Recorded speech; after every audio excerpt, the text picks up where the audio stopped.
Kasalan niya na yung mga kainuman Be, niya. parang awa mo na. Bigyan mo ko ng isang anak. Sige na. 38 years old na ako. Bigyan mo ko ng isang anak, be. Pakiusap, be. Isa lang. Anak na lalaki lang, be. Eh, paano? Lalaki, kaso pito, baboy.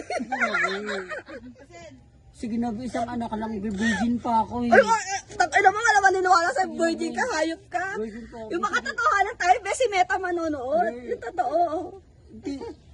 Di mo napapansin, Bet? Namamugto na yung mata ko. Paano na mo? Sige na, be. Isang Hindi anak na to, lang. besi. Be. Pati. Be.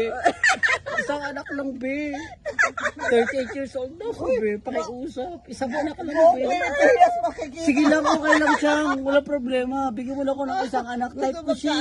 Walang yakan, Grego. Bibira ako mag-asip ko sa babae. Sige na. Taka na yan, paano tayo mahilig sa, Gregor? Be, pakiusap, be.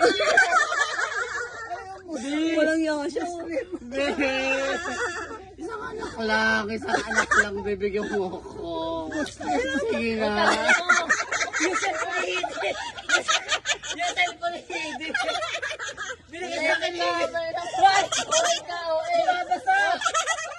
Totoo nga. Dala pala pag ano tadami, pag ano nalapasak, di ba?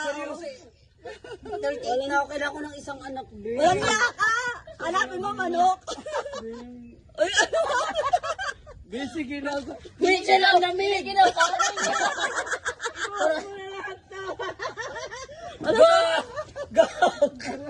Masarap naman nakuha ko. Maganda.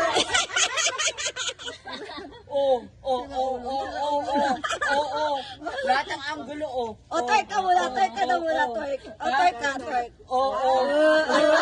Diba ang sarap ko? Talikod muna, talikod. Walang yaka, Greg. Ako nga yung tapi, nagharap ako ng anak, di ba? Sige, talikod ka na. Bottom yun eh. Ay, sorry. Ayoko ka mali. Di ba? Guys, ang sarap ko, oh. Ay, ang puso't madumi. Malinis yan, oh. Pa yan. Oh. Pogi, o. Yan lang nakatibak, bad. Hindi, oh. Boxer yan. Oh. Mas ano, nakatibak, no? Wala na. Ay, putang ina, boxer, walang laba-laba, isang linggo. Hoy, hindi oh. Galing sa TikTok. Ay, sorry. Ay guys. Seryoso ako. Sana bigyan niyo ako ng anak ni ma'am. Isa lang naman eh. Ano gusto mo, mag-ampon? Eh, gusto mo, 7, 10. Isa lang. Anak na lalaki, isa lang. Ayoko mag-ampun siya. Kaya ko magkaanak eh. Basta pagbibigyan Ang ako. hina mo naman. Hi guys. Ang hina mo naman. Seryoso ako guys. Sana pagbigyan ako ni ma'am. O, yeah, isa pa natin.